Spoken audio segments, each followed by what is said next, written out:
అసలు కడియం శ్రీహరి మాట్లాడే మాటలు, ఆయన మాటలు నాలుక తాటిమట్ట అన్నట్టు ఆయన భాష చాలా ఏయంగా, బాధాకరంగా, తిన్నింటి వాసాన్ని లెక్కబెట్టే విధంగా ఆయన మాట్లాడడం జరిగింది.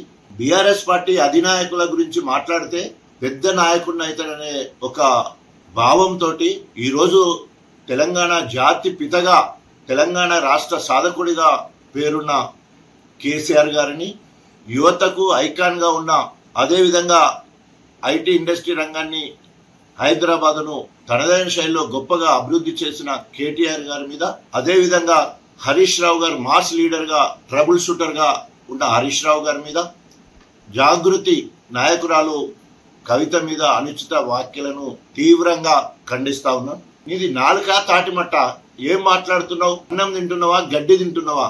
10 సంవత్సరాలు నువ్వు కూడా ఆ నలుగురితో అంతరంగికుడిగా ఉన్నావు కదా. నీ నోటనే కేసీఆర్ గారిని ఎన్నో సార్లు గొప్పగా పొగిడినావు కదా.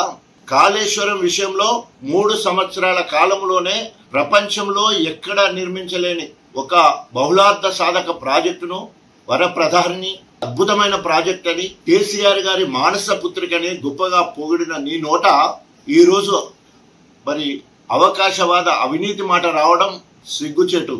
కేసీఆర్ గారు ఈరోజు భారతదేశానికి తెలంగాణ రాష్ట్రం నెంబర్ 1 గా చేసి అన్ని రంగాలలో ఆదర్శంగా నిలిచిన రాష్ట్రం తెలంగాణ రాష్ట్రం. దానికి కేసీఆర్ గారు ఆహర్నిశలు కృషి చేయడం వల్లనే ఆ స్థాయి రావడం జరిగింది. ఇంకేం మాట్లాడుతున్నావు? కేటీ రామారావు గురించి మాట్లాడుతున్నావు. కేటీ రామారావు గారిని నిండు సభలో నువ్వే మాట్లాడినావు.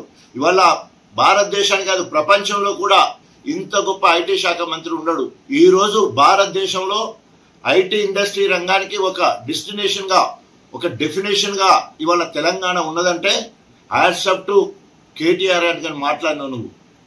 మళ్ళీ ఈరోజు నువ్వేమని మాట్లాడుతున్నావు? అవినీతి అని మాట్లాడుతున్నావు. మరి ఫార్మా ఈరేస్ విషయంలో అరెస్ట్ అవుతాడని మాట్లాడుతున్నావు. సిగ్గుండాలి కదా. మరి ఆనాడు ఒప్పందం చేసుకున్నప్పుడు ట్రాన్స్పరెంట్ గా డబ్బులను పంపించడం జరిగింది బ్యాంకు ద్వారా. ఆనాడు ఒకవేళ ఒప్పందము కేబినెట్ నిర్ణయంకు అనుగుణంగా జరగలేదంటే మరి రద్దు చేసినప్పుడు రేవంత్ రెడ్డి కూడా కేబినెట్ నిర్ణయం తీసుకోకుండా రద్దు చేయడం జరిగింది. అలాంటప్పుడు రేవంత్ రెడ్డి మీద కూడా కేసు పెట్టాల్సిన అవసరం ఉంది. ఇప్పటికే రేవంత్ రెడ్డి గారిని పైన సుప్రీంకోర్టు ఓటుకు నోటు విషయంలో మొట్టికాయలేయడం జరిగింది. హైకోర్టు అనేక సార్లు ఆయన నిర్ణయాలకు హైకోర్టు కూడా మొట్టికాయలేయడం జరిగింది. సో ఈ రకంగా కక్ష సాధింపు చర్యలు, కుట్రలు, కుతంత్రాలు చేస్తున్న రేవంత్ రెడ్డికి ఆయన సానుభూతి పొందడానికి కనుక మరి ఇష్టం వచ్చినట్టు మాట్లాడుతున్నాం. ఇకేమైనా మాట్లాడితే ఇంకితం ఉండాలి కదా.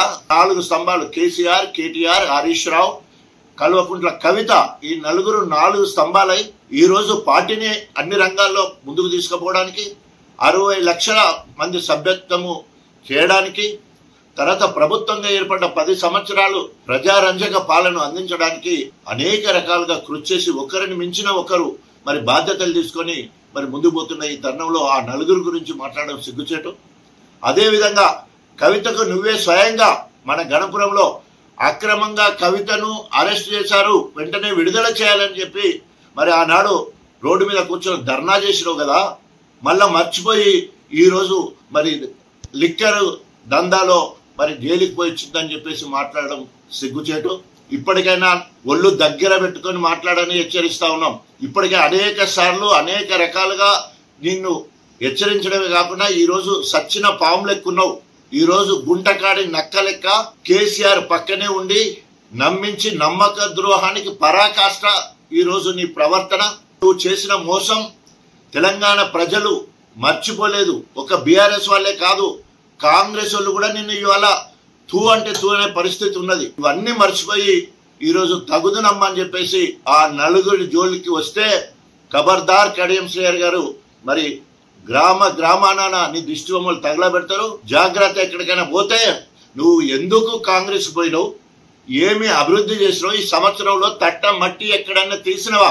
అభివక్త వరంగల్ జిల్లాలో గాని నియోజకవర్గంలో గాని ఒక్క దళితుని ఎదుగుదలకు నువ్వు సహకరించలేదు. ఇటు మాలలు, ఇటు మాదిగలు, ఉపకులాలు మొత్తంలో కూడా ఏ ఒక్కరికి కూడా నువ్వు మేలు చేయలేదు. మొత్తము దళితులకు ద్రోహం చేసిన వాడివి నువ్వు. దళితులకు ఎక్కడ కూడా గణపురం నియోజకవర్గంలో దళితుల పాలిట రాక్షసు లెక్క రాబందు లెక్క దళితులను ఊత కోసపెట్టి అక్రమ కేసులు పెట్టించి దళితులను ఎన్కౌంటర్ చేసిన చరిత్ర నీది, హీనమైన చరిత్ర నీది. దళితులందరూ కూడా ఎదిరి చూస్తా ఉన్నారు నీ మీద ఎట్లా కక్ష తీర్చుకోవాలని చెప్పేసి. గణపురంలో నువ్వు చేసిన అభివృద్ధి శూన్యం.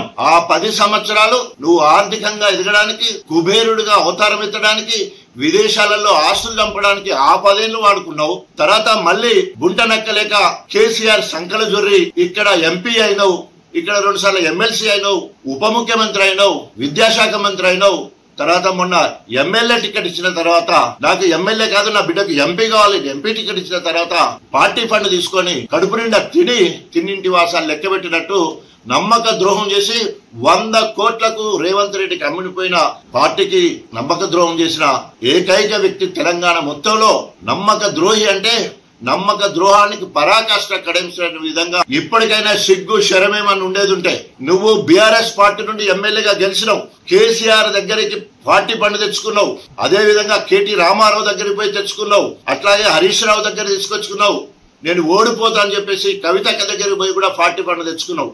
ఈ నలుగురిని ఒక్కరికి తెలియకుండా ఒక్కరి ద్వారా పార్టీ ఫండ్ తెచ్చుకొని మళ్ళీ వాళ్ళని ఇలా నువ్వు మాట్లాడుతున్నావు అంటే ఇంతకంటే నీచమైన, ఇంతకంటే నేను ఎట్లా తిట్టాలో కూడా తెలియట్లేదు. తిన్నింటి వాసాలు లెక్క పెట్టడానికి ఇది పరాకాష్ట. కడియం శ్రీహరి గారు ఇప్పటికైనా నువ్వు ఒకవేళ నైతిక విలువలు, రాజ్యాంగము, ప్రజాస్వామ్య గౌరవం ఉండేది ఉంటే బీఆర్ఎస్ పార్టీ ఇప్పటికీ రాజీనామా చేయలే. బీఆర్ఎస్ పార్టీ సభ్యత్వానికి రాజీనామా చేయి, ఎమ్మెల్యే పదవికి రాజీనామా చేయి.